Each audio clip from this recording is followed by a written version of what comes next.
Shalom Leculan, shalom a todos que estão no canal Techuvá Total. Eu sou Renato de Prinzio, tenho prazer nesse Shabat de trazer para você o estudo da Parashá Shavua, estudo semanal que fazemos da porção, a porção da semana. Hoje, nesse Shabat especial, esse dia especial que o Eterno separou na criação, separou para que ele olhasse, né, desfrutasse de toda a criação e que serve para nós desfrutarmos também dessa criação. Nesse dia, nós paramos tudo e vamos olhar, vamos aprender com o Eterno tudo o que precisamos para que na próxima semana, nos próximos 6 dias de trabalho, a gente possa aí ter, né, ter todas essas instruções para praticar em todos os momentos da nossa vida. Mas antes de iniciar o estudo dessa porção, eu quero trazer um lembrete especial para você que está assistindo aqui ao canal Techuvá Total.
Maravilhosa que é a porção Vayeshev, habitou.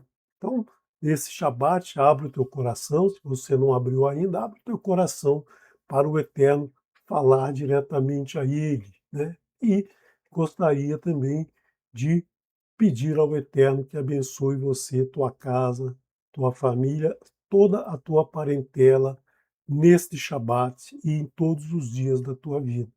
Vamos então à porção Vayeshev. Eu não vou ler todo o texto porque já lemos durante a semana. Eu vou aproveitar para fazer algumas discussões sobre o texto que nós lemos. Se você não acompanhou a leitura, você tem aí no canal, na playlist, a Torá Hayom, nós temos aí todas as porções até agora, essas 9 temporadas que já foram com o estudo, né, com a leitura que nós fazemos aqui no canal diariamente. Então, se você não acompanhou essa leitura, acompanhe aí no canal. Então, essa porção começa com essa palavra que Vayeshev. Vayeshev Yaakov Be'eretz Megurei Aviv Be'eretz Kenaã.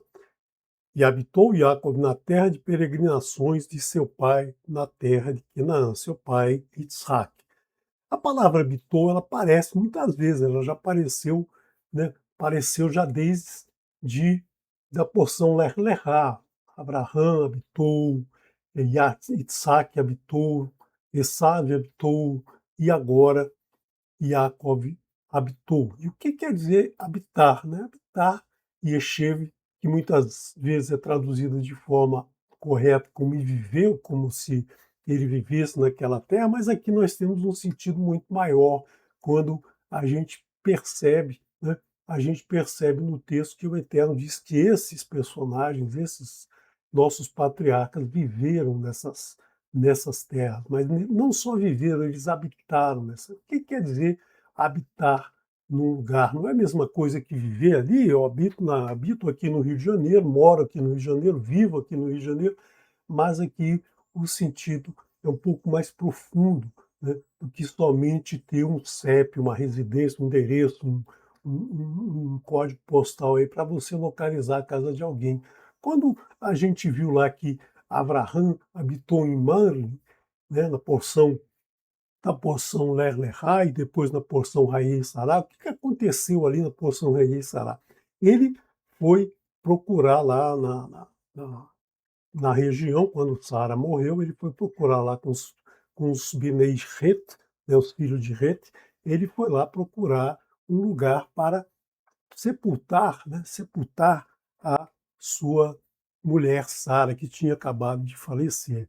E o que que eles fazem? Eles convidam ele: olha, você é o nosso Senhor, você é o príncipe do Eterno, onde você quiser colocar o seu morto, onde você quiser sepultar o seu morto, você pode sepultar, não precisa de ter uma terra no teu nome, não. Pode colocar em qualquer lugar, nenhum de nós vai impedir isso, nenhum de nós vai ficar, né, vai ficar magoado se você colocar a sua morta lá. Mas, na verdade, por que isso, né? Por que que eles têm essa deferência com Abraão? E a mesma coisa Isaac, né? Quando Isaac vai lá para Gerar e habita em Gerar, vem lá Melquisedeque, lá com o chefe do seu exército, vão lá conversar com ele, fazer um pacto com ele, e chama ele novamente, né, de um emissário do Eterno, de alguém que vivia com o Eterno. E nós vimos na última porção, na porção Vaixilá, nós vimos que Esav vai habitar em Seir, e depois diz assim, Seir é Edom, né, é a terra de Edom. Isso quer dizer que todos esses tinham a bênção do Eterno. Por quê? Porque eles viviam com o Eterno no coração. E aí, essas pessoas, elas no local, elas fazem mudança, elas provocam mudanças, elas são importantes. Não é importante só porque é rico, porque tem dinheiro, porque manda e desmanda. Não, são ricos porque eles são respeitados, as pessoas vão a eles para pedir ajuda, para pedir auxílio, para pedir. Reconhecem nessas pessoas que elas transmitem shalom, elas transmitem segurança, elas transmitem tudo que é necessário para uma vida. Por isso que essas pessoas eram reconhecidas, por isso que todos se sentiam bem, queriam compartilhar com eles o que eles tinham. Então, hoje, a gente habita numa cidade e muitas vezes a gente não tem essa forma de habitar que esse Yeshev. A gente só tem um CEP, ninguém conhece a gente na nossa rua, na nossa vizinhança, a gente não conhece ninguém. Se a gente precisar, né, precisar de uma xícara de açúcar, a gente não vai conseguir, porque ninguém confia na gente. Então, quando a gente começa a andar com o Eterno no nosso coração, a gente começa a habitar, né? Habitar na terra. E é isso que a gente precisa, né? A gente precisa desenvolver, né? Desenvolver isso no nosso coração para que a gente habite no nosso planeta, para a gente habite na nossa rua, no nosso CEP, que a gente faça a diferença, que a gente leve para todos essa, essa presença do Eterno que está dentro de nós. Então, essa palavra aparece muitas vezes, né, nesse sentido. Aparece em outros sentidos também, aparece no sentido apenas. Uma outra palavra que aparece muitas vezes também é essa aqui, ó, Toldot, Ele Toldot Yaakov. Esta é a genealogia de Yaakov. Genealogia, Toldot, história, né? A palavra Toldot, ela tem muito significado, né? O significado da genealogia e o estudo da descendência de uma pessoa e por aí né, nós temos a história dessa pessoa, a história a marca que essa pessoa deixou no lugar que ela habitou. Nós vemos genealogia desde do capítulo 5 de Bereshit, com a Toldot Adam, né? Todos os filhos de Adão, nasceu, viveu tantos anos, teve um filho, morreu, teve filhos e filhas, todo aquele mundo de gente. Depois nós temos Toldot Noah, Toldot Shem, nós temos Toldot Han, nós temos Toldot Yafet, e depois nós temos a Toldot de Avraham, e agora também tivemos aí na porção Toldot o nascimento de Esav e de Jacob, toda a história que vai culminar, logicamente, com a história do povo de Israel. Lá no final da escritura, lá nos escritos nazarenos, nós temos no livro de Matitiahu, né, nós temos também, começando o livro com esse mesmo tipo de descrição. Ele é Sefer Toldot HaMashiach. Esse é o livro da genealogia do Mashiach e traça ali todos os 42 descendentes desde Abraão até Yeshua HaMashiach, né? Então nós vemos aí que essa palavra ela é muito importante. Ela aparece muitas vezes assim como Yeshiva. Então nós esperamos aqui saber, né, saber a história de Jacob. Nós vimos na última porção, vai lá, toda a genealogia de Esav, né? Foi até meio maçante ler aquilo ali, porque é fulano, filho de Dona Maria, com o seu Zezinho, e teve tantos filhos, e o chefe do clã tal foi fulano de tal, e o chefe do outro clã foi, pô, aquele monte de gente que foi enumerada ali, né? É uma porção até um pouco maçante de ler, porque é uma lista de nomes, mas esses nomes são importantes para a gente conhecer a história. Eles vão aparecer depois, eles vão aparecer, povos que vão aparecer que são descendentes desses, desses descendentes de Esav. E aqui, então, nós vamos ver uma lista de nomes dos descendentes de Jacob. Não, nós não vamos ver dessa maneira, nós vamos ver um pouquinho diferente e nós esperávamos começar aqui pela descrição de Reuven, mas aparece Yosef, e aparece Yosef. Yosef ben Sheva Ezre Shaná. Yosef na idade de 7, 10, 17 anos. Então, veja aí um número muito importante, né? Como disse Moreh no último estudo, né? Quando ele falou dos 400 homens que seguiam junto com Esav para encontrar Yaakov lá no meio, né? No caminho dele. Então, fizemos Moreh fez um grande estudo ali do número 400. Eu não vou fazer o estudo do número 17 aqui não, né? Mas é importante esse número, eu grifei aqui ele em vermelho, daqui a pouco eu vou voltar a falar desse Yosef na idade de 17 anos. E aqui fala que ele era pastor com seus irmãos no rebanho, né? E ele era jovem, né? Hu-Naar et binei Bilha veet binei Zilpa. Então ele era jovem junto com os filhos das servas das mulheres de Jacob, né?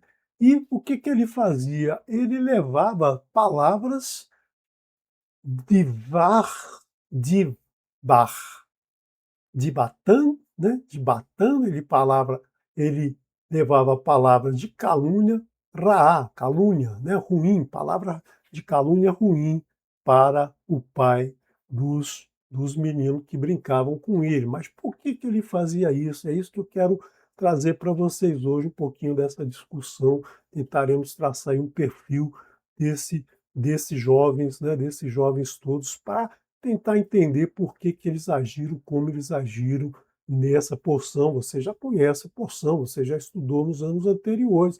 Se você não estudou, você acompanhou o estudo a leitura que nós fizemos durante a semana. Se não acompanhou a leitura, volta lá depois, né?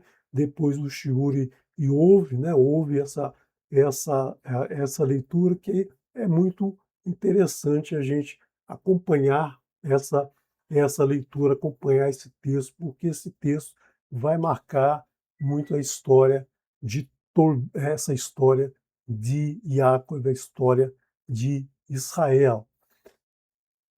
Israel ahav et Yosef mikol benav. Então, ele amava Yosef dentre todos os seus filhos, ou seja, ele amava mais o Yosef, ele fazia uma separação de Yosef. Yosef era o bem amado dele, né? Era o filho que ele gostava mais, que ele separava de todos os outros filhos, né? Por quê? Porque era bem Zu era Benzicunim, era o filho da sua velhice.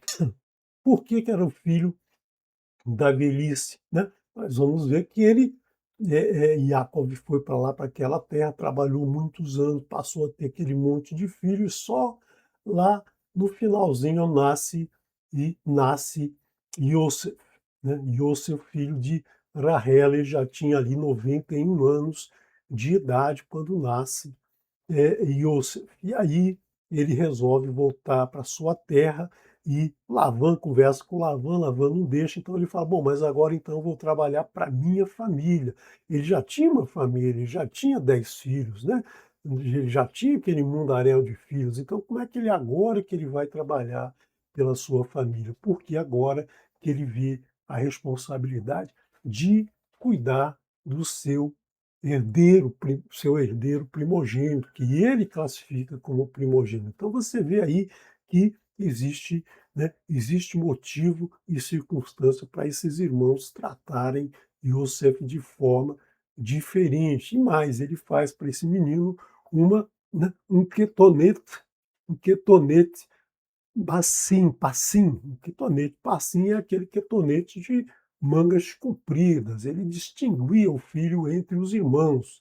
Você vê aí muitas vezes os operários de uma fábrica, os operários de uma obra, né? Eles trazem aquela roupa que é uma roupa de trabalho pesado, uma roupa que suja, uma roupa, né, que, lógico, traz caracteres de segurança para eles, mas é uma roupa que ele não pode sair dali e ir para um restaurante chique, comer com aquela roupa. É uma roupa de trabalho pesado, mas o chefe, né, o chefe geralmente tem uma roupa diferente, uma roupa arrumadinha, né, uma roupa alinhada que ele pode ir para qualquer lugar com aquela roupa. Então, ele colocou esse filho como um chefe dos irmãos. Esse filho tinha uma responsabilidade sobre os irmãos, né? Então, ele classifica esse filho de forma diferente.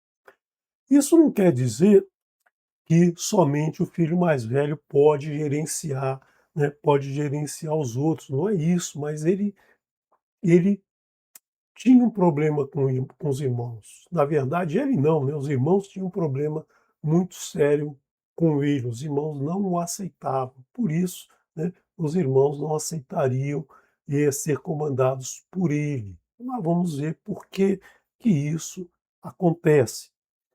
Vamos olhar aqui um pouquinho, né? Vou tirar meu rosto daqui agora. Não vai precisar tirar, não. Vamos ficar aqui com esse gráfico, né? Faz parte de um estudo que eu fiz aqui no pedacinho da Torá no ano, no ano passado. Então você tem aí nesse link aqui você tem um estudo, né? Marcando a Tordot aí desde de Adão até Moshe. E aí nós temos aqui esse trecho que eu peguei aqui para falar de Esav e Iacov, principalmente os descendentes de Iacov. Então, nós vemos lá que teve lá aquele episódio da venda do direito de primogenitura. Aqui os anos são muito aproximados, pode ser um a mais, pode ser um a menos, né? Porque a Torá do Eterno não traz aí a, o calendário com dia, mês e ano. Ele só diz fulano tinha tantos anos, fulano tinha tantos anos. E aí a gente não sabe, né? Não sabe aí caracterizar dentro desse calendário de 6.000 anos qual é o, a data certa, mas um ano para mais, um ano para menos, a gente consegue abordar, e aí a gente vê que a leitura da Torá nos dá todos esses detalhes. Então, naquele primeiro casamento de Esav, e aqui, né, aqui o que acontece nesse ano aqui, a bênção, Yaakov rouba a bênção do irmão, né? Ele aproveita aquela oportunidade que a mãe criou, né? E aí ele recebe a bênção no lugar do irmão, e Esaú então se casa com uma mulher ismaelita, né? Então aqui ele casou com mulheres quenanitas, e aqui ele se casa com uma mulher ismaelita, descendente do irmão do seu pai. E aí, o que, que acontece? Né? Vamos dar uma olhadinha na história de Abraão. Vamos voltar um pouquinho para entender essa relação dos irmãos. O Abraão, ele ouviu Sara. Abraão era casado, conhecia a Sara há 75 anos, né? Quando ele tinha 85 anos, é que acontece esse episódio. E ela tinha 10 anos a menos que ele conhecia ela há 75 anos, provavelmente casado com ela uns 60 anos. Então, ele ouviu a mulher dele dizer para ele: olha, eu não tenho filho, então você tem que me dar um filho, tenha um filho com a minha serva, e aí esse menino vai garantir a minha viuvez, né? No caso de acontecer a morte de Abraão, ela teria condição de ter um suporte. Mas o que que Abraão devia ter feito? Olha só, nós não vamos aqui julgar Abraão, julgar Isaac, julgar Jacó. Não, eu só quero trazer para você os fatos como eles aconteceram, como aconteceu. Eu quero mostrar para você as implicações disso, a conclusão disso, do porquê que isso aconteceu, por que a Torá nos traz isso. Eu vou trazer, se o Eterno se permitir, eu vou trazer no estudo da última porção Vayeri, quando a gente estudar daqui umas 3 porções, né? Nós temos ainda Miquetes, Vaigash, depois a porção Vayeri, que eu estou escalado, e aí eu vou poder fazer esse fechamento do livro de Bereshit, trazendo aí essa conclusão de toda essa história trazida aqui no livro de Bereshit, né, da família de Abraão até Yosef. Então, é muito interessante aí esses pensamentos que têm vindo aí a partir dos estudos que eu estou fazendo para poder fazer essas traduções das leituras. Elas estão me trazendo muitas reflexões, e aí eu quero compartilhar com você no último estudo. Então, se você marca aí na sua agenda, porção vai rir, nós vamos trazer aí algumas ideias para você pensar, para você amadurecer aí o teu conhecimento da Escritura. Então Abraão ouviu a sua mulher, mas ele, o que, que ele devia ter feito? Ele devia ter confiado no Eterno. Ele confiava no Eterno, mas em alguns momentos a gente fraqueja. Abraão era um ser humano. Abraão, ele ouvia a sua mulher. E o Eterno faz isso para que a gente, né, para que a gente aprenda. Lá no início, quando ele criou Adão, ele falou para Adão, né, o que, que o Adão tinha que fazer. Olha, você pode comer desses frutos todos, menos do fruto da árvore do conhecimento bom e ruim. Se o dia que você comer dele, morte morrerás. Né? E aí Adão não comia aquilo, né? Comia de tudo. Por quê? Porque o homem é assim, né? O homem tem né, essa coisa. Então o Eterno falou: vou colocar para ele, não pode ficar sozinho, vou colocar para ele uma auxiliadora que vai fazer uma contraposição a ele, vai trazer essa esse motivo de discussão, que vai espizinhar ele, porque o Eterno não queria simplesmente que Adão obedecesse, mas ele queria que Adão obedecesse a partir da sua vontade, escolhesse obedecer.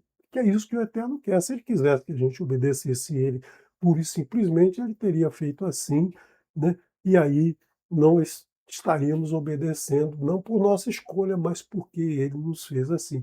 E ele fez a gente justamente com essa característica. Nós podemos escolher, ele nos dá as condições e a gente escolhe se quiser, né? E aí Ravá chegou, comeu do fruto, aquela história toda que nós já vimos lá em Bereshit, não vamos entrar nos detalhes aqui, mas ele comeu do fruto. Quando ele come do fruto, né, ela comeu do fruto e deu para ele. O que, que ele deveria ter feito? Não, peraí, vamos esperar o Eterno, ele vai chegar daqui a pouco, a gente conversa com ele. E ele disse para não comer, não vamos comer. Mas ele obedeceu à mulher. Por quê? Porque é assim que o homem age. A mulher fala e ele não quer magoar, não quer. Mas ele precisa, nós homens precisamos conversar, precisamos dialogar, precisamos entender e fazer a mulher entender. O papel dela é esse, né? O papel dela é ela fazer com que a gente caia na realidade, que a gente discuta todas as possibilidades. Não, ela não obriga a nada, a gente é que acha que ela obriga a gente a fazer alguma coisa, mas na verdade ela precisa entender o que está acontecendo para a gente, então, ter uma solução em comum.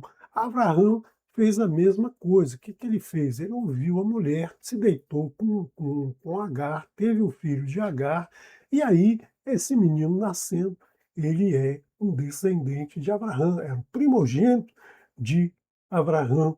E aí, né, e aí começa toda a discussão, todas as confusões que nós temos até os dias de hoje.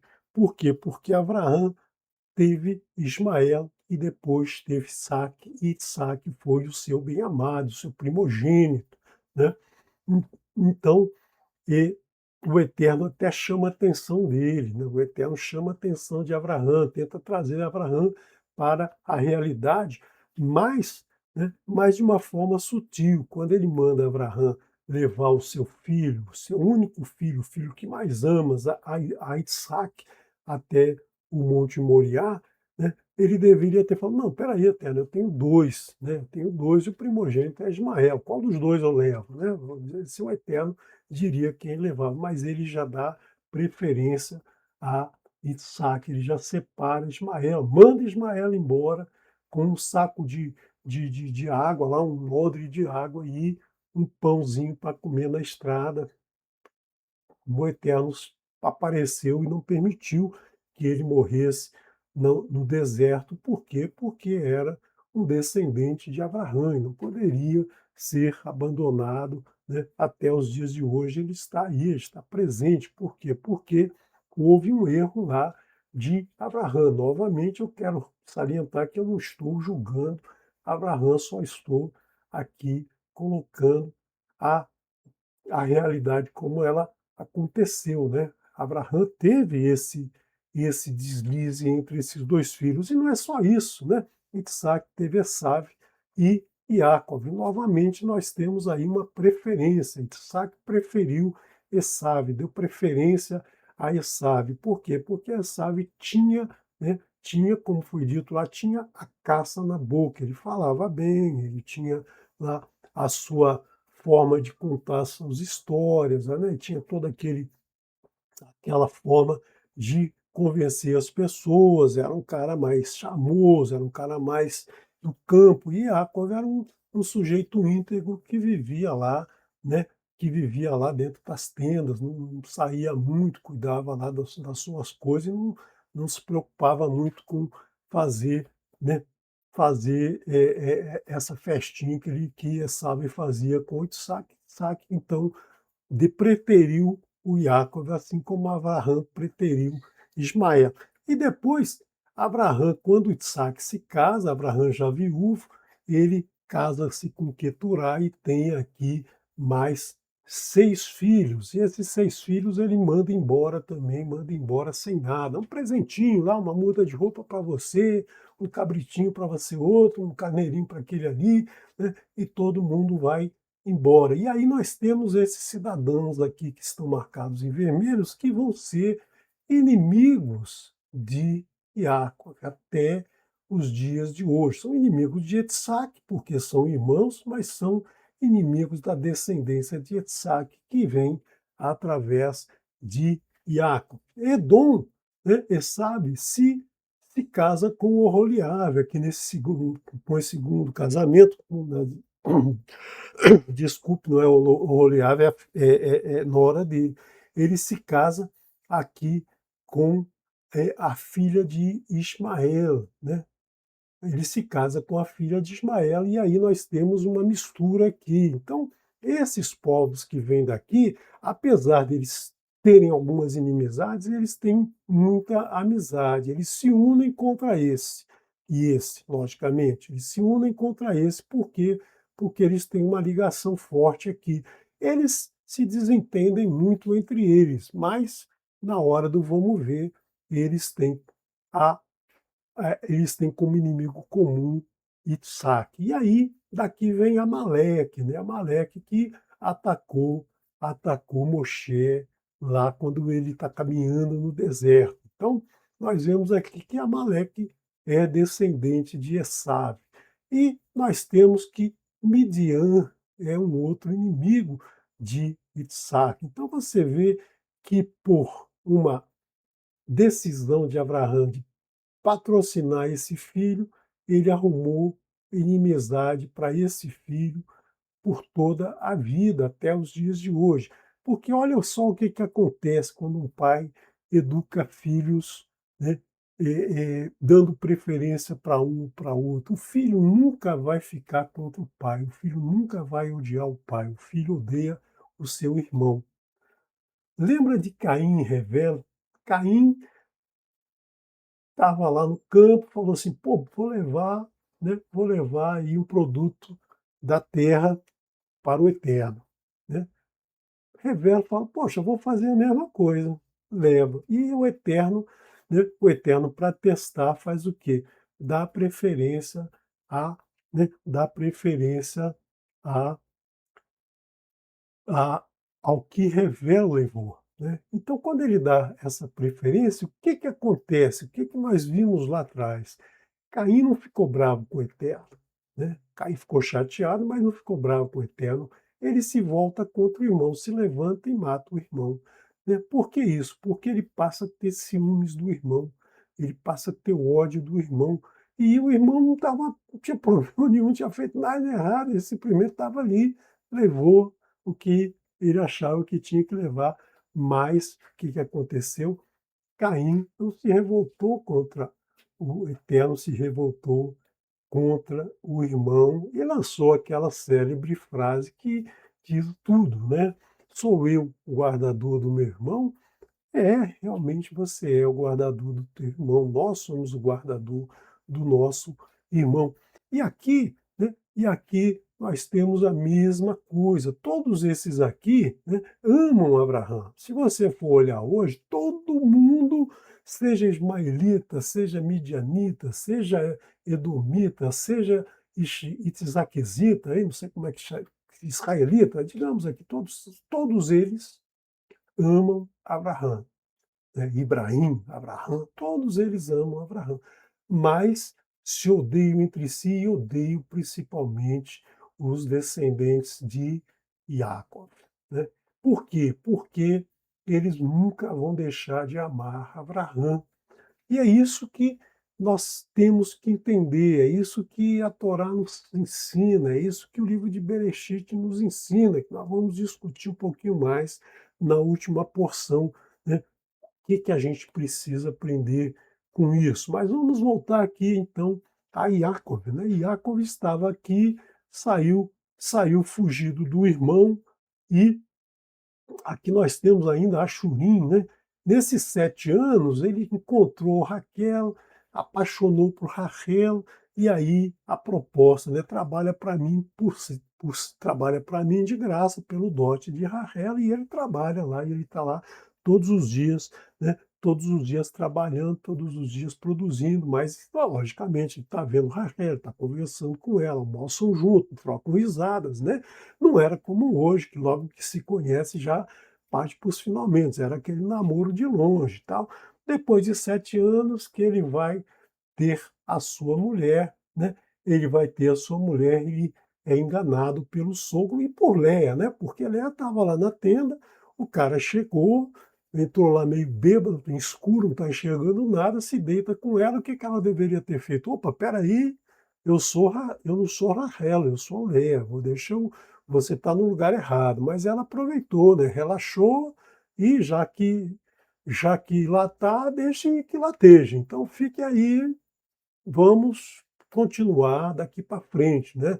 Ela não imaginou o que queria acontecer depois. Ela engana também Iakov, e Iakov fica odiando ela para o resto da vida, né? Nós temos aí na escritura que ele nunca gostou de Léa, ele nunca conviveu bem com Léa enquanto ela procurava ficar junto com ele, ela procurava, né, a todo momento ficar com ele e todos os seus filhos que nascem a partir daqui, né? Nesses 7 anos em que ele trabalha por Rachel, ele se deita todas as noites na tenda de Rachel e de vez em quando ele vai, né, ele vai procurar Leia, né, cumprir as suas funções matrimoniais. Então, se a gente olhar esse período aqui, foi um período de 7 anos, né?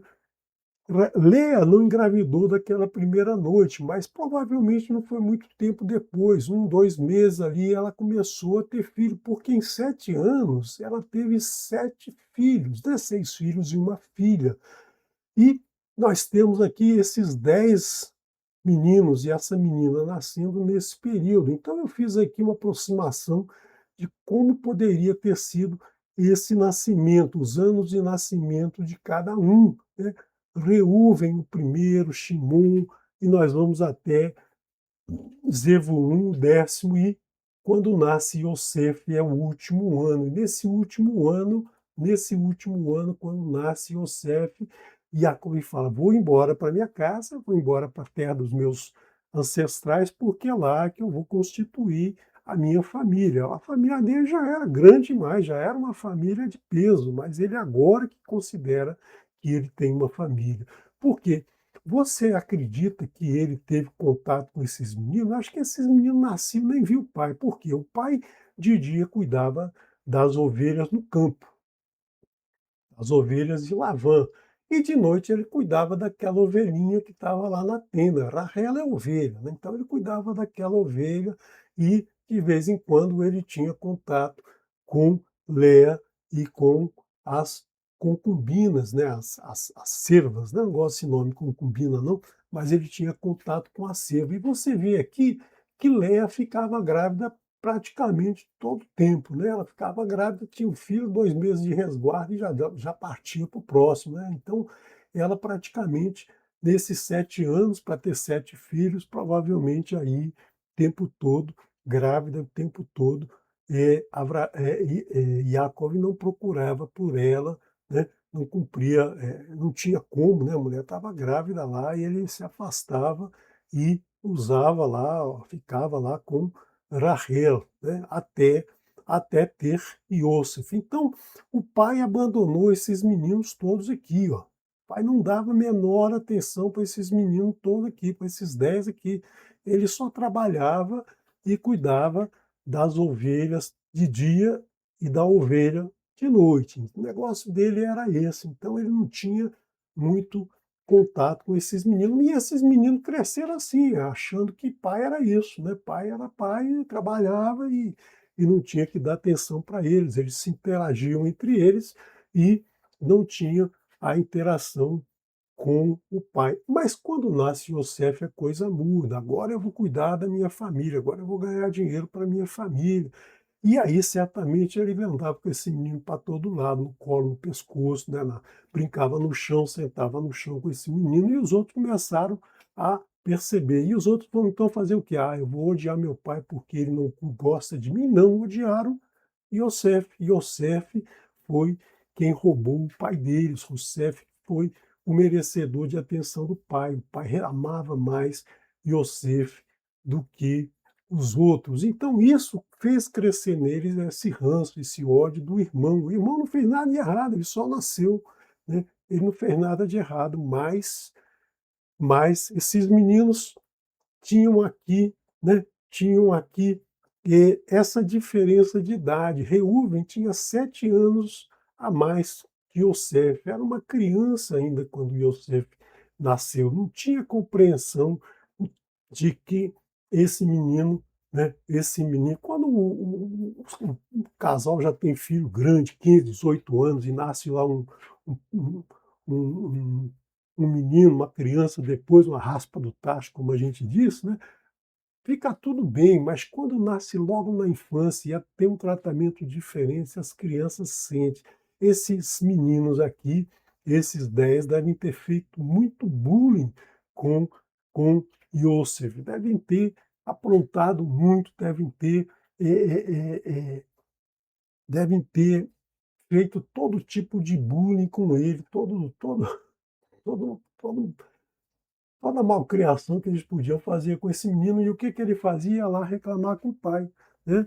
Ele ia lá levar, então ele desenvolveu essa maneira de se defender, de levar para o pai tudo que os irmãos faziam com ele. Então, no momento que ele começa já a cuidar do campo, né, no momento que ele já começa a cuidar das ovelhas, qualquer coisa que os irmãos fizessem, ele levava para o pai. Então nós temos esses meninos, né, esses meninos que eram os meninos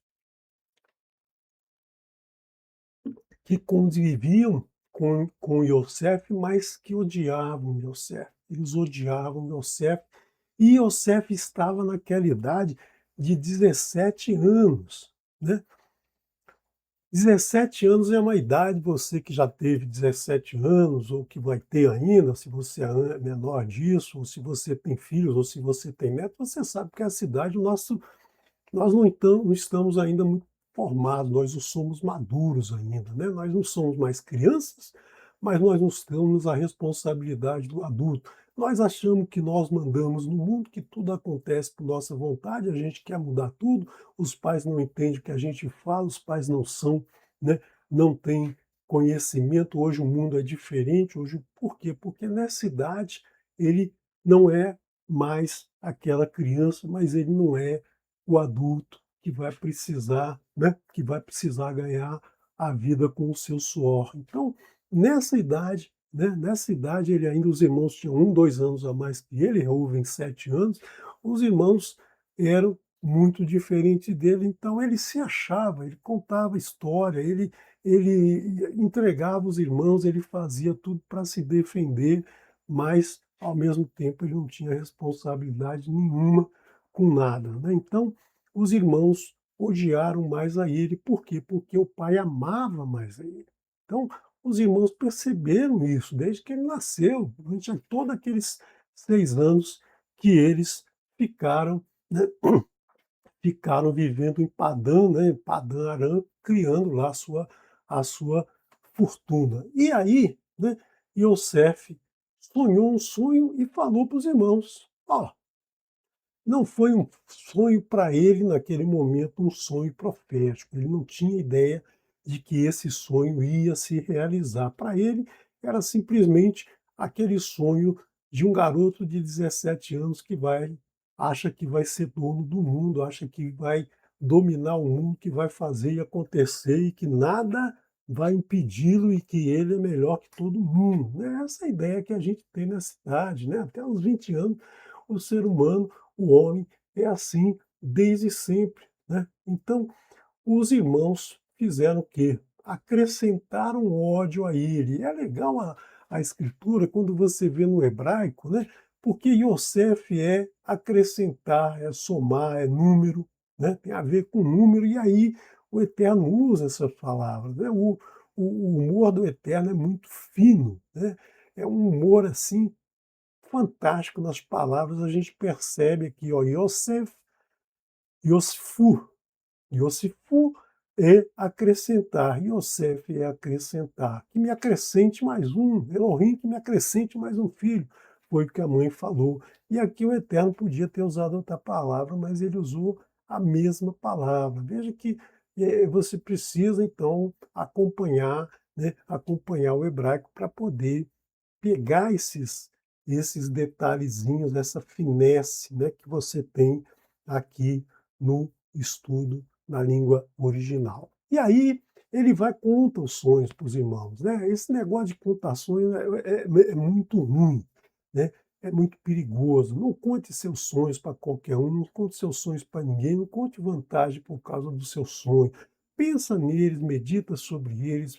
Pense, não é simplesmente um uma um devaneio noturno, ou se ele traz uma resposta para do teu subconsciente para o teu consciente, de alguma coisa que você está vivendo, mas não faça como ele fez aqui, porque ele foi falar isso para contar vantagem, ele não foi falar isso porque os irmãos precisavam ouvir esse sonho, que os irmãos iriam se ajoelhar a ele. Não, não é isso, ele não estava nesse momento preocupado com isso, nem sabia se isso ia se realizar ou não, ele não sabia que tinha esse dom, ele simplesmente era um pastor de ovelhas, filho do dono daquele pedaço, daquele cara que habitava naquela região, e ele era o queridinho do papai. Então, ele, para ele, tudo que girava em torno dele era, né, era fruto dele. Ele ainda não conhecia o Eterno, ele não se dedicava ao Eterno, ele não se preocupava com nada disso. Simplesmente foi para ele mais um sonho. E aí ele sonha que eles estavam amarrando um feixe de trigo, né, certamente de trigo lá no campo, e o feixe dele se levantou e ficou de pé, ou seja, subiu acima dos outros e os outros se inclinaram para o feixe dele. Então é isso que ele está dizendo para os irmãos. Olha só, se o irmão já te odeia, você vai falar um negócio desse para ele, ele vai realmente te sentar a mão, né? Ele não vai gostar nem um pouquinho e realmente não gostaram. Então aí, o que que eles fizeram? Eles retrucaram, pô, você vai então, acha que vai reinar sobre a gente? Você é o mais novo, você é um borra-botas, como diziam, né? Você não é nada ainda, a gente já está aqui muito na sua frente, cara. Você não é ninguém, né? Você está achando que vai ser rei sobre a gente, que você vai dominar sobre nós, e Iosifu, mais ódio, mais sinou, né? Palavra ódio, sinou. Então, da mesma maneira que a mãe deles foi odiada por Yaakov, eles estão odiando Yosef. Então, esse ódio aqui é bilateral. Esse ódio foi do pai para a mãe, né? E ele volta deles para o filho querido do pai, né? Então, eles adicionam mais ódio a esse irmão que está achando que vai ser o último biscoito do pacote para, né, para com os seus irmãos. E aí, mais um sonho, adicionou mais um sonho, né? E aí contou, né, a palavra vai saber é contar, né? Yosef, adicionar, contar, né? Tanto que os a palavra Sefer, né? Sefer Bereshit, o livro de Bereshit, é porque nós estamos contando uma história, é porque a gente conta as letras, é porque a gente conta o valor das letras, né? Então nós temos aqui, né, a palavra Sefer aqui várias vezes nesse texto, que é justamente um texto que fala sobre Yosef. E aí ele conta mais um sonho. Mas não bastou um só, não, dois sonhos. Por que dois sonhos? Nós vamos ver na porção Miquetes que o faraó tem dois sonhos. Por quê? Porque Yosef vai dizer, olha, ele teve o segundo porque é a confirmação de que isso vai acontecer mesmo. Então ele fala isso. Mas aqui os irmãos não sabem, nem ele sabe isso. Eu sei porque eu li. Eu já li a porção de Quetes, então eu sei disso. Mas aqui a gente não sabe ainda, né? O segundo sonho é justamente a confirmação de que o Eterno vai fazer isso acontecer e vai fazer em pouco tempo. E aí ele conta, né? Contou o sonho, né? Um sonho em que o Sol, a Lua e 11 estrelas inclinaram para ele. O Sol, a Lua e 11 estrelas. Ele tem 11 irmãos, um pai e uma mãe. Então, claro, aqui é o pai, a mãe e 11 estrelas. E aí o pai repreende ele. Mas que sonho é esse? Que história é essa que você sonhou aí? Eu e tua mãe? e teus irmãos vamos nos inclinar a ti na terra? O irmão Benjamim, novinho, um mês, um ano, mas daqui a pouco vai estar grande. Não está dizendo quando vai ser isso, mas já é um que vai se ajoelhar. E a mãe, que mãe é essa? Raquel já morreu, mas a gente sabe que, tão logo Raquel morreu, o pai se muda para a tenda de Bilha. Ele não vai para a tenda de Léa, ele odiava Léa. Ele vai para a tenda de Bilha. Tanto que Reuven, para tentar atrair a- o amor do pai, o reconhecimento, mesmo uma bronca, né? Esperava que o pai fizesse qualquer coisa com ele quando ele se deita com Bilha. Por quê? Porque o pai escolheu Bilha como a sua esposa depois da morte de Rachel e não Leia. Então, Reuven tentava ainda atrair a atenção do pai, mas o pai ouve e não fala nada, fica quietinho, ou seja, meu filho não tem problema nenhum isso aí que você fez, ou seja, o pai nem brigar com ele brigou. Total falta de atenção que esse Jacob tinha com os seus 10 filhos. Então ele não se preocupava nem um pouquinho com aqueles meninos, né. Então isso fez o quê? Que o ódio aumentasse, que o ódio crescesse. E aí, né, e aí os irmãos tiveram ciúmes. Quando eu li o texto da primeira vez, né, no Shabat passado, depois do Shabat, eu li que eles tiveram inveja do irmão. Mas não é inveja, na verdade é caná, é ciúmes, né? Lembra do segundo mandamento, né? O segundo mandamento, o Eterno diz que ele é um Elohim ciumento. Ciumento por quê? Porque não aceita que ninguém o substitua, né? Essa é a razão dos ciúmes. Nós não aceitamos ser substituídos por ninguém. Mas nós podemos ser substituídos por qualquer um, mas o Eterno não pode ser substituído porque não tem outros. Ele é um. Como é que você vai substituir um por quem? Não tem. Se fosse dois ou três, como querem alguns, aí seria fácil substituir, mas ele é um. Então ele diz: olha, não me substitui por ninguém porque eu sou ciumento. E aqui eles ficaram com ciúmes, por quê?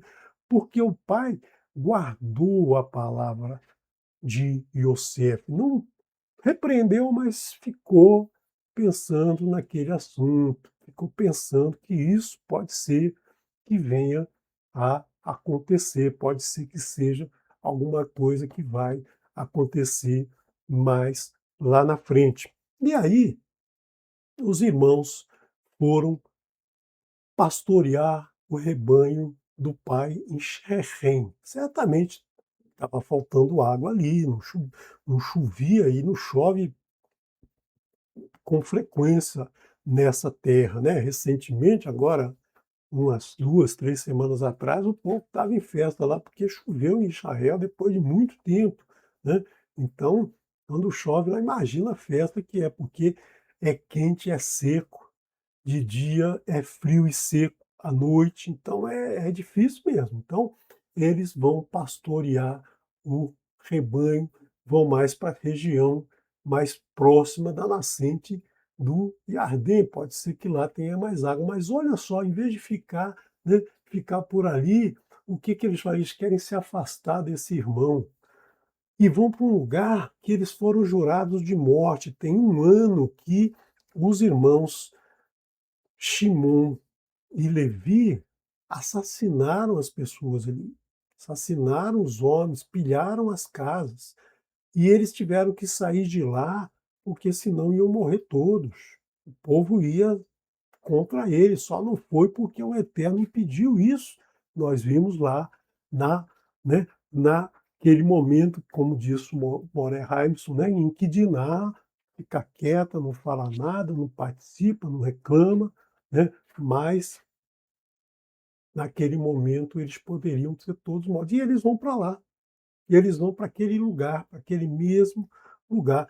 Agora, esse lugar é longe, quase 115 quilômetros de distância lá de Hebron a Xerém. Então eles estão indo com ovelhas, né? Como nós estivemos nessa região, com a graça do Eterno, nós conseguimos conhecer terra maravilhosa, né, nós fomos em muitos lugares e nós andávamos a pé, cerca de uma média aí de 12 quilômetros por dia, das 7 da manhã às 7 da noite, a gente estava olhando tudo quanto é pedra no caminho, a gente olhava, fora que a gente andou de carro para ir de um lado para o outro, né, mas a gente estava com sede de conhecer. Aqui as ovelhas estão com sede de água, né, de água de beber. E aí, elas não andavam 12 quilômetros por dia, né, ninguém vai fazer uma ovelha andar 12 quilômetros por dia, ninguém é louco. Então essa viagem deles aqui foi de coisa de uns 2 meses por baixo, né, talvez até um pouquinho mais, porque tem que ser devagar, tem que ser com cuidado, tem que deixar elas pastarem, tem que deixar elas descansarem, beber o pouco de água que elas encontrarem no caminho. Não foi assim um passeio do da caravana Techuvá Total que você não para nada, você anda, anda, anda, anda, anda o dia todo, principalmente nessa viagem que era só, né, só 5 morinhos no canal, então não tinha moleza não. Moré Felipe falava assim: "Ó, vou dar 10 minutos, vou embora, vou dar 10 minutos para a gente botar o pé na estrada, porque a gente tem muita coisa para ver". E realmente nós vimos bastante coisa, ainda tem muita coisa para ver e rever, né, rever esse lugar maravilhoso. Então eles foram, aí andaram bastante com as ovelhas e Israel disse para Yosef: "Meu filho, olha só, teus irmãos estão pastoreando, vou te enviar a eles". E ele falou: "Opa, estou pronto, vou que vou", né. Por quê? Porque o pai falava, ele obedecia, ele estava sempre pronto para o pai, ele era o queridinho do pai, ele ia aonde o pai dissesse para ele ir. E aí ele vai, fala para o filho: "Vai, rogo para você", né, ele sempre tinha essa forma de falar: "Vai, eu rogo, vá, por favor", né, essa palavra mágica, por favor, né, por favor, você consegue tudo com essa palavra mágica, essa palavra abre portas, essa palavra você vê que a escritura traz rei falando isso, o Eterno fala isso com os seus servos, ele fala para Abraão, ele fala para Isaac, ele fala para Jacó. Faça isso, eu rogo, né? O Eterno fala isso para a gente. Por que que a gente não fala isso para o nosso próximo? Por favor, me dê um copo d'água, por favor, isso, por favor, aquilo, né? É tão simples, se o Eterno se humilha conosco para falar assim, por que que a gente é tão arrogante de não usar essa simples palavra, na, 2 letras, na, né? Vai, eu rogo, veja a plenitude de teus irmãos, mas o pai não está preocupado só com a plenitude dos irmãos, né? Com o shalom dos irmãos, ele está preocupado com a plenitude do rebanho, né? Do rebanho, das ovelhas. E retorne para mim uma palavra, um relatório. O que está acontecendo? Está tudo certo? As ovelhas morreu uma, não morreu? Né? Por quê? Porque ele tinha essa preocupação mais com o seu rebanho do que com aqueles 10 meninos. E aí ele foi atrás, né? Foi lá no caminho para encontrar os irmãos e trazer esse relato. E no meio do caminho, ele está no meio do caminho, encontra um homem lá que estava vagando e pergunta. Né, o homem pergunta para ele: "O que que você está procurando? É comum, as pessoas estão andando no caminho, não tem ninguém. Você passa por alguém, né, você pergunta: bom dia, boa tarde, como é que está, como é que não está, vai para onde, vem de onde, né, faz o quê?". E aí, muita gente acha que esse homem é um anjo, um espírito encarnado, um monte de coisas, que nada, era um homem, um Adam, feito de barro, né? Uma pessoa que estava ali para dar informação, porque assim o Eterno age com todos nós. Quantos de nós já não teve um momento na vida que está num caminho, precisa fazer alguma coisa, precisa resolver um problema, e aí, em vez de ir nesse caminho, resolve virar uma esquina e aí encontra alguém que é a solução para a sua vida. Fala: "Nossa, você caiu do céu nesse momento". Na verdade, o Eterno, aquele que anda sobre as suas palavras, o Eterno coloca essas informações para a gente. Não é um anjo, não é um mensageiro do Eterno, não é um ser humano que está ali naquela hora para te ajudar. O Eterno colocou e certamente ele vai ser ajudado de alguma maneira. Então, não adianta ficar pensando nessas coisas assim, esotéricas, de nada de espírito, nada disso. É realidade. Isso acontece. Presta atenção nas nos sinais que o Eterno coloca na tua vida, a todo momento, quando você precisa de alguma coisa, quando você pede ao Eterno, ele faz, mas ele não vai, né? Ele não vai te mandar um e-mail, ele não vai te escrever, olha, aqui é Elohim, estou te falando para fazer isso, isso. Não, alguma coisa vai acontecer e fica esperto para agarrar essa oportunidade, como Jacob agarrou as oportunidades dele. E aí ele diz que está procurando os irmãos, quer saber se o cara viu, onde é que estão eles, para não se perder. O deserto é grande, o caminho é largo, né? Os espaços são muito grandes, ele não tinha como, ele não tinha o WhatsApp, ele não tinha o Waze, ele não tinha nada disso para achar os irmãos, ele tinha que ir, né? Ele tinha que ir seguindo o caminho que ele estava seguindo. E aí o rapaz, o homem lá, falou, olha, eles foram para longe daqui, eles estão indo lá, eu ouvi eles falando que iam para Dotã. E Yosef, então, vai lá encontrar os irmãos. E os irmãos percebem ele chegando. Olham de longe, por que que perceberam? Porque ele estava com aquela túnica de manga comprida, né? Ele não andou 2 meses para chegar, porque sozinho ele andava mais rápido, mas então ele chegou e viram de longe. E aqui entra uma situação muito triste, né? Os irmãos de longe falaram: olha, lá vem ele, lá vem aquele moleque. E o ódio no coração tramaram para o matar. Quando você olha para alguém com ódio no coração, você já comete assassinato, como disse Yeshua.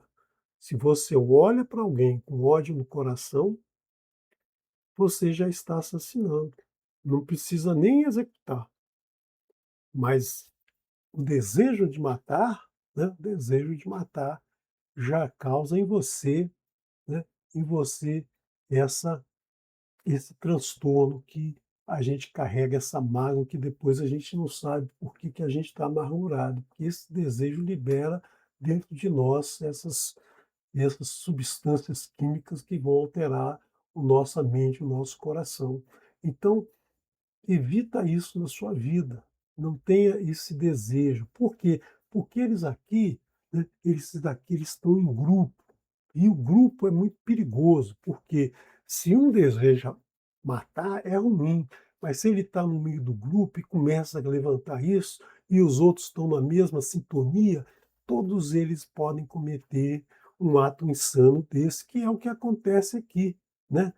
Eis que aquele dono dos sonhos vem, né, falar, ó, aquele sonhador está trazendo aqui alguma coisa para nós, ele vai, né, ele vai certamente trazer mais um sonho, vai nos apoquentar aqui, nós vamos perder a nossa paz de trabalhar, de cuidar das ovelhas. Então vamos fazer o seguinte, vamos matá-lo, né, e jogar num poço desse, aí ele vai se decompor lá e ninguém mais fala no assunto. E a gente diz que um vivente mau, ou seja, um animal feroz, devorou ele. Aí eu quero ver, né? Eu quero ver o que é esse sonho que ele sonhou, se vai dar certo ou não, né? Então é essa a mentalidade da pessoa que tem ódio no coração. Ele quer destruir, ele quer fazer mal, não quer saber de resolver a situação de forma pacífica, né? Então esse ódio que eles traziam, criados pelo pai, né? Sempre lembrar isso. Eles não odeiam simplesmente o irmão porque o irmão era mau. O irmão era legal com eles, o irmão amava eles é que odiavam o irmão, né? Que é isso que normalmente acontece quando o pai trata os filhos diferentes. Um gosta do outro, mas o outro não gosta do um, porque o pai, né, o pai fez essa separação e aí ele, por ciúmes, por inveja, ele vai e odeia o seu irmão e deseja matá-lo, como Caim, né? Como Caim se levantou contra Revel e o matou. Então, Reuven tem uma ideia fantástica, né? Porque Reuven era o mais velho, ele podia, né? Ele podia usar da sua, da sua antiguidade, né? E se colocar no posto de ser o líder. Mas ele não tinha isso, ele era fraco. Por quê? Porque ele nasceu e não teve o apoio do pai, só a mãe que olhava para ele, né? Então, ele passa a vida toda buscando o pai e não acha o pai. E aí ele tem uma ideia mirabolante, como as outras que ele vai ter, né? Ele, ele só tinha ideia maluca. Primeiro deita com a mulher do pai para ver se o pai, pelo menos, briga com ele, né? Mas o pai nem isso fez. Depois ele vai dizer para o pai, lá em Miquetes, ele vai dizer para o pai, né, quando os irmãos têm que levar Beniamim para o vice-rei, né, e aí ele fala, não, deixa que eu levo, deixa na minha mão, eu vou levar. Agora, se eu não trouxer ele, você faz o seguinte, você mata 2 filhos meus. Olha, olha o que esse homem fala para um avô de 2 meninos. Fala assim, ó, você já perdeu um filho, agora vai perder o outro, então você aproveita e mata 2 netos.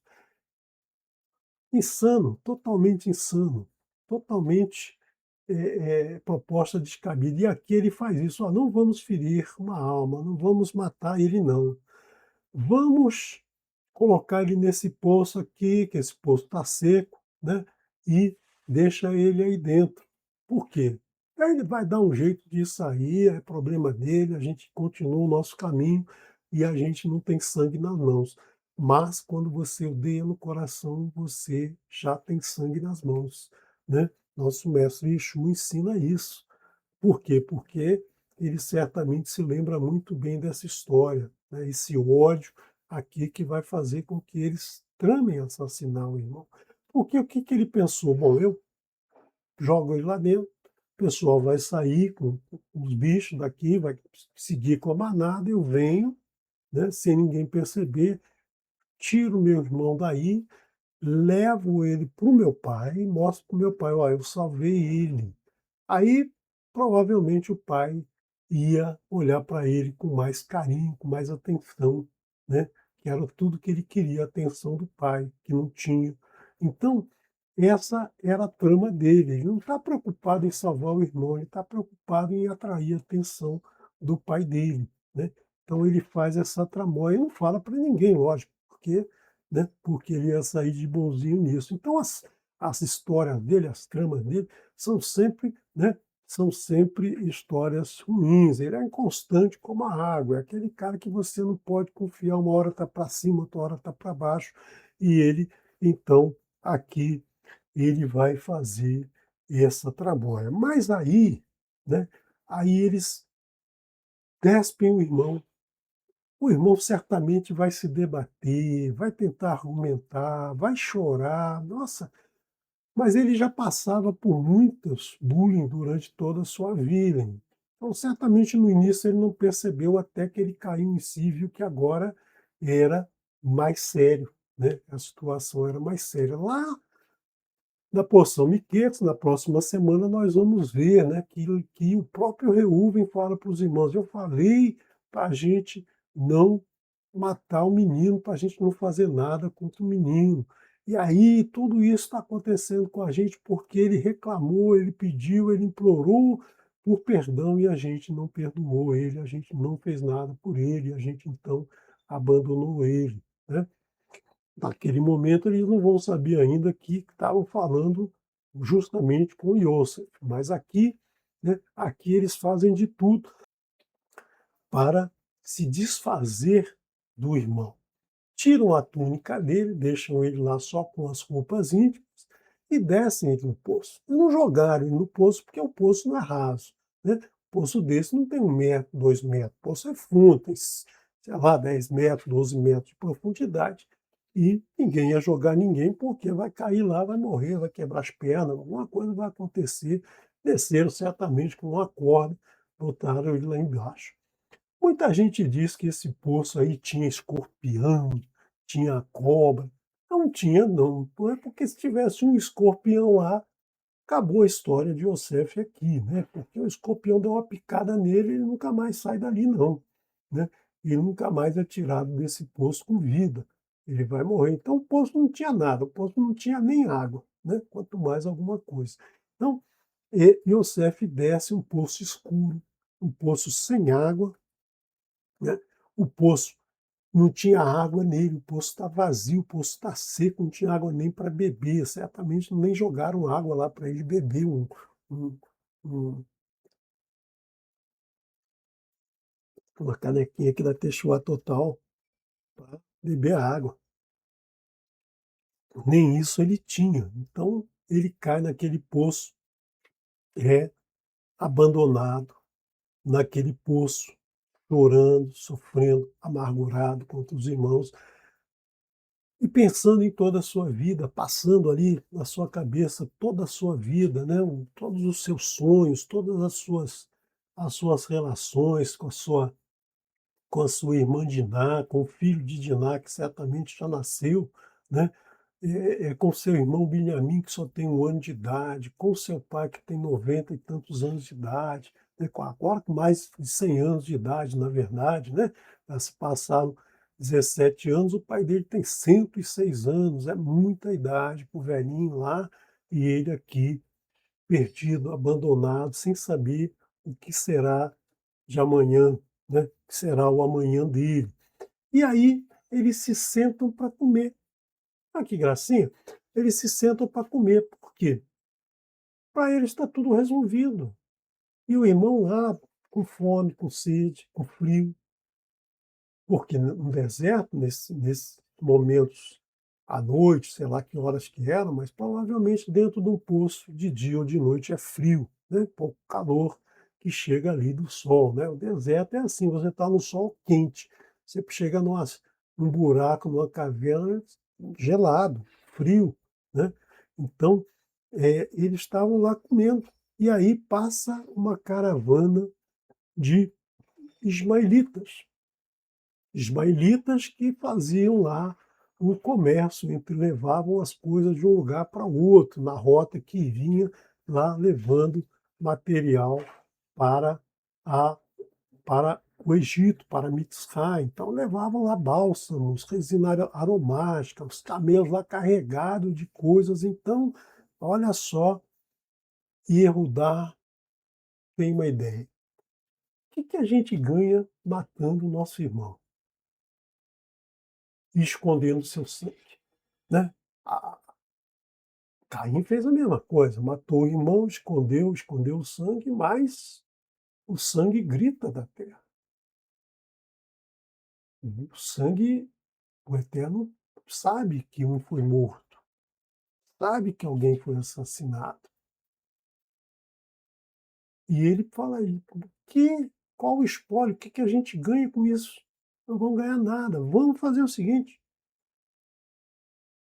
vamos vender o nosso irmão. Vamos lembrar aqui 3 transgressões que o Eterno abomina acima de todas as outras. A idolatria. Ele é um Elohim ciumento, ele não aceita idolatria de jeito nenhum. Por quê? Porque não existe o outro. Todos os outros são criações nossas. Quando a gente idolatra qualquer outra coisa, a gente está deixando de idolatrar o Eterno, de amar ao Eterno. Então a gente está dividindo isso com alguma coisa que não existe, é um espírito, né? O espírito é isso, não existe. Incesto e derramar um sangue inocente. Então aqui, né? Aqui a gente percebe isso. Não se deve derramar sangue inocente, e Yehudá tem essa percepção. Não vamos deixar ele no poço, morrer lá dentro, não vamos matá-lo, mas vamos vendê-lo. Pelo menos a gente ganha um troco, né? E aí, né, a gente vai vender para os ismaelim. Se os ismaelim fizer alguma coisa, são eles, não somos nós. Ele é nosso irmão, nossa carne. Os irmãos, opa, é isso aí. E Yehudá começa a ter uma presença diferente, um comportamento diferente. Ainda não está maduro, nós vamos ver amanhã cedo como ele vai amadurecer. Mas por enquanto ele não está, né? Ele não está maduro com essa sua retórica, com essa sua forma de ser, com essa sua forma de agir. E aí, né? E aí nós vemos lá na frente em Devarim, lá na Paraxá Kitetsê, que se um homem raptar qualquer um de seus irmãos, fizer dele escravo ou vendê-lo, esse sequestrador deve morrer para dar fim a essa impiedade no seu meio. Então ele aqui não está matando, não está propondo matar, mas ele está propondo vender o irmão, sequestrar o irmão e vender o irmão. Isso é uma transgressão que eles estão fazendo aqui, mas das mais feias, que o Eterno abomina também. Então veja que não foi uma solução das melhores, não, né? E aí, os midianim são os comerciantes, estão passando ali os midianim, né? Os midianim são os que vendem, os ismaelim são os que entregam, né? Então é aquela compra casada, né? Comprou, tem um que compra e tem o outro que entrega. Ismaelim e midianim são filhos de Abraão, parentes de Yosef, irmãos de Isaac. Você vê que Abraão, né, Abraão, naquela sua decisão, cometeu isso que acontece aqui. E eles vendem o seu irmão por 20 pratas. Tá aqui, ó. Be'ezrim Kessef. Be'ezrim Kessef. 20 pratas. 2 pratas para cada um dos 10, né? 2 pratas para cada um dos 10. Ou seja, nós recebemos 2 tábuas e eles receberam 2 pratas, cada um. Eu prefiro as 2 tábuas. Eu prefiro receber as 2 tábuas. Mas eles preferiram 2 pratas cada um. E aí, o que aconteceu aqui? A partir do momento que eles tiraram a túnica de Yosef, eles nunca mais viram o irmão. Só vão ver o irmão daqui 22 anos, quando forem lá comprar cereal em Mitzrayim. E nenhum dia desses 22 anos alguém pensou assim, poxa, mas nosso irmão foi vendido, vamos procurar, vamos ver onde é que ele está, vamos ver se ele ainda existe, vamos ver se ele está em Mitzrayim, vamos ver, procurar entender, porque não ia ser difícil. Se eles fossem no dia seguinte, na semana seguinte, no ano seguinte, mas eles odeiam o irmão ainda. Eles não vão deixar esse ódio tão cedo. Esse ódio vai demorar para sair, se é que sai da vida deles.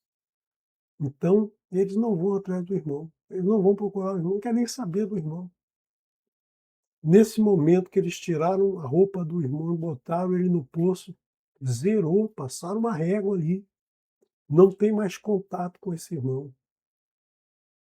Só daqui 22 anos, quando eles vão se inclinar perante o irmão. Então,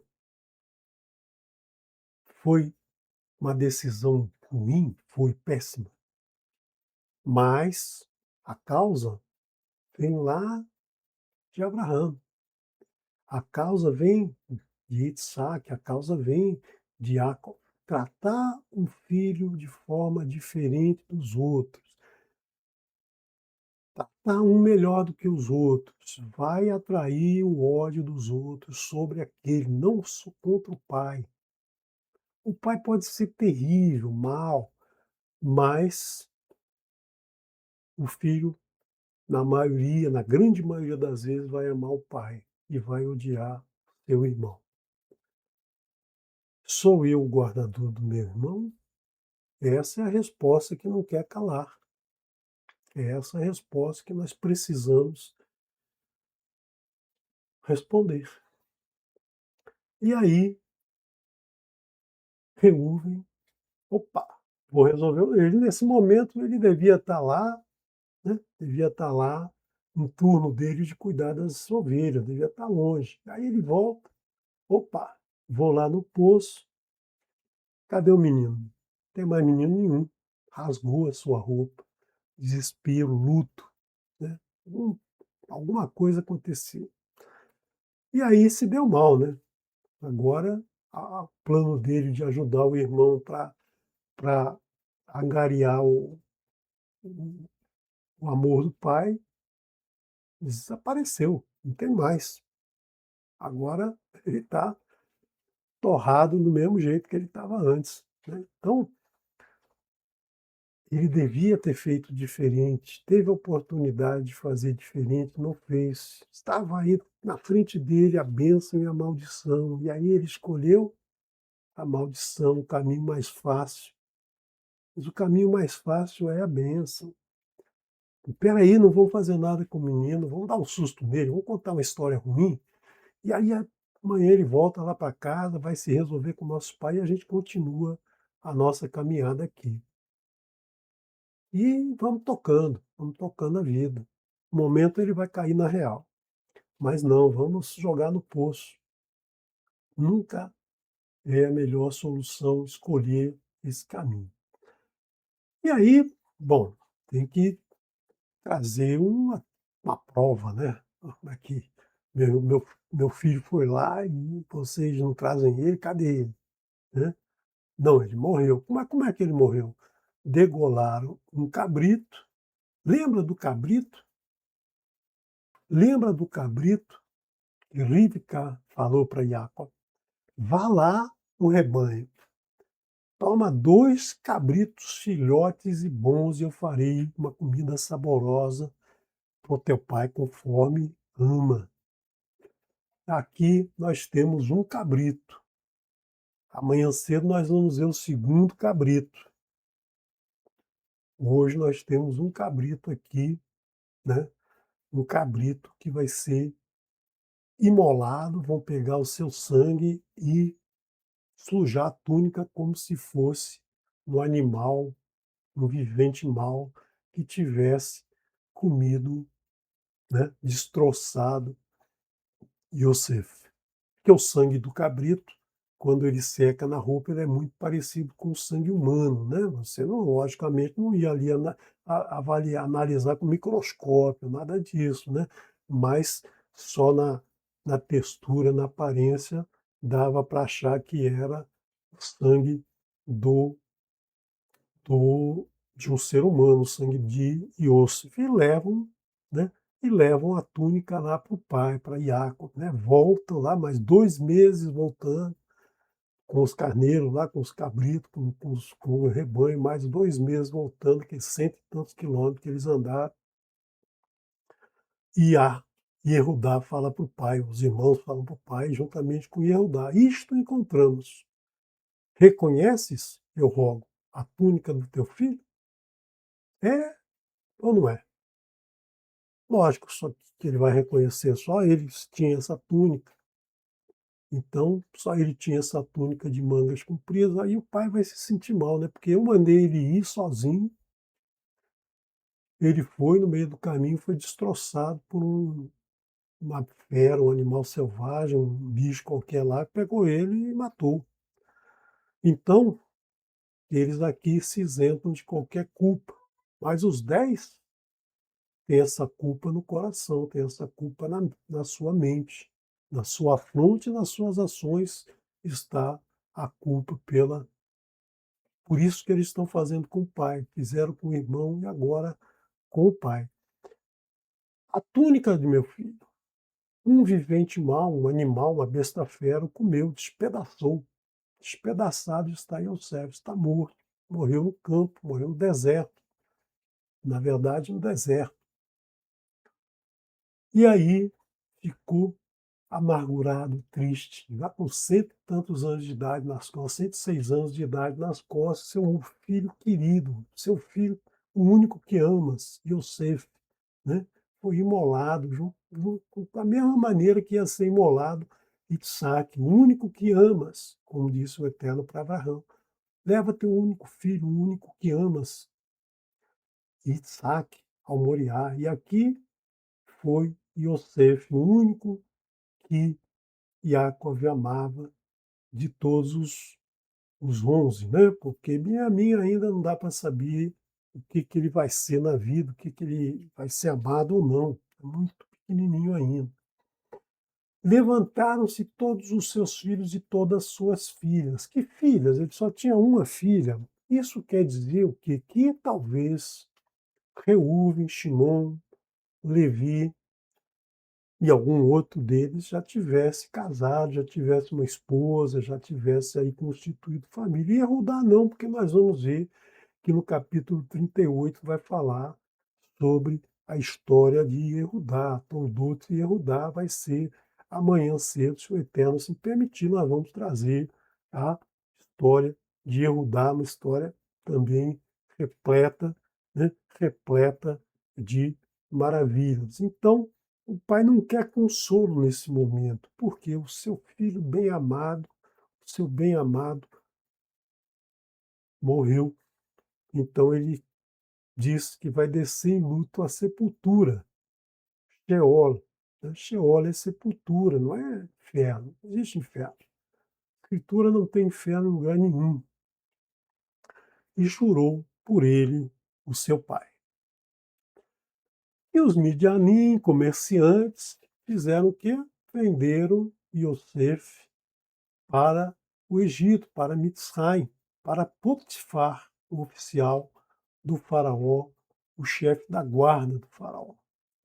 Que nós vamos ver também amanhã, se o Eterno se permitir, a história de Yosef na casa do faraó. Você vê, então, que tudo de ruim aconteceu, né? Aconteceu nessa família até esse momento. E Yosef, então, teve muitos momentos de sofrimento, momentos em que ele vai se deparar com a sua vida até aquele momento e ele vai começar a amadurecer. Ele vai começar a se tornar um novo homem. Chegou ao fundo do poço. E o fundo do poço, às vezes, é o melhor lugar para a gente estar, porque dali só tem para subir, né? Não dá para descer mais, você já está no fundo. Então agora vamos para cima, vamos subir, vamos sair do poço e vamos que vamos, né? Então, espero, fiz uma leitura um pouco diferente hoje, não quis ler porque eu já li uma semana inteira, né? Se você acompanhou aí, olha, eu não sei se vocês estão gostando da leitura que eu estou fazendo, mas eu estou gostando muito, porque cada palavrinha que eu escrevo, cada tradução que eu busco, cada entendimento que eu busco está sendo muito rico para mim. Eu quero compartilhar isso com você também. Não é só ler, não, é entender o que está escrito, é buscar refletir sobre o que está escrito, que é assim que a gente aprende. Eu estou aprendendo no momento que eu estou preparando um ensino para você. Espero que você esteja aproveitando esse momento, né? Essa leitura diária. Dá um trabalho danado, tá? Dá um trabalho danado, mas é super gratificante fazer essa leitura. Vamos agora ouvir a Birkat Kohanim.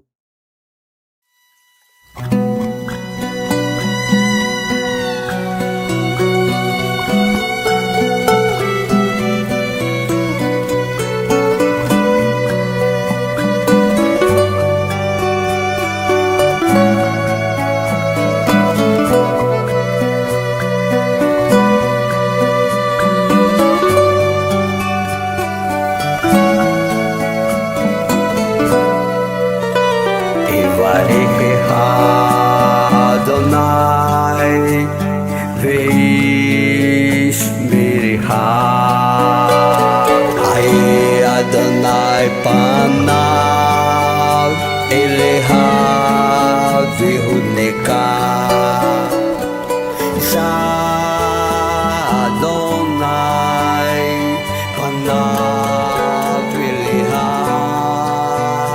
ויעשה לה שלום ויעשה לה שלום יברך אדוני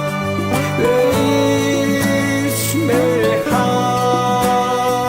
יאיר אדוני פניו אליה ויחונקה יישא אדוני פניו אליה ויעשה לה שלום ויעשה לה שלום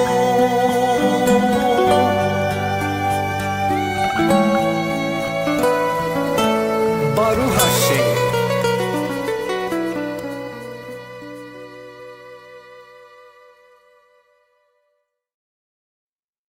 Quero novamente lembrar vocês da festa de Hanukkah. Amanhã não, domingo, né? Domingo às 19 horas, depois da leitura do segundo trecho, do segundo dia da porção Miquetes, nós vamos ter aqui no canal a festa de Hanukkah. Então, espero você no domingo aqui no canal Techuvá Total.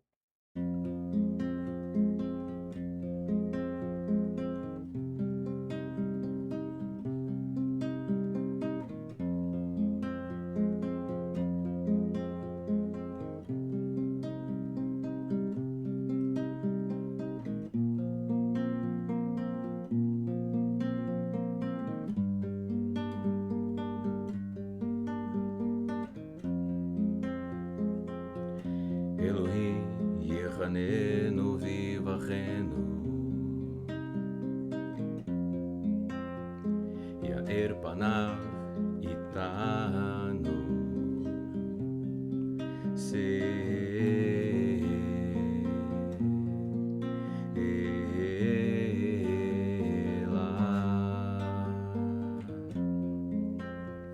וידעת בחסדך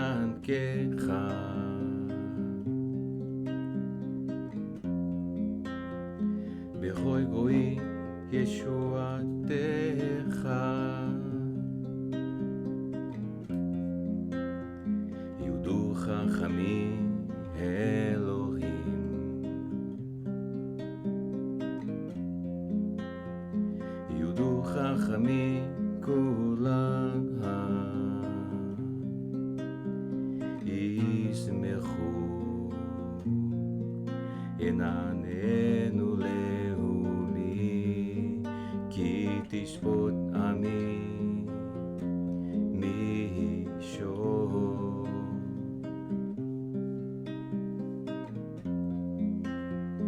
ולאומים בארץ דנכם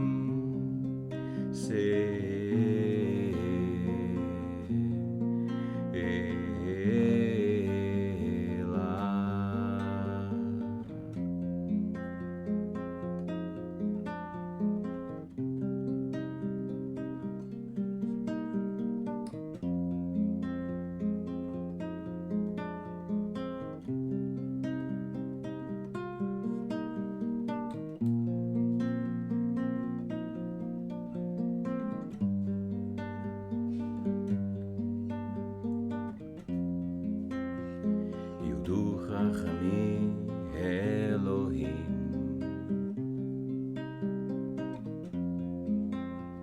יודו חכמים כולם ארץ נתנה יבולה יברכנו אלוהים אלוהינו יברכנו אלוהים ילכו אותו כל אפסי רעהו se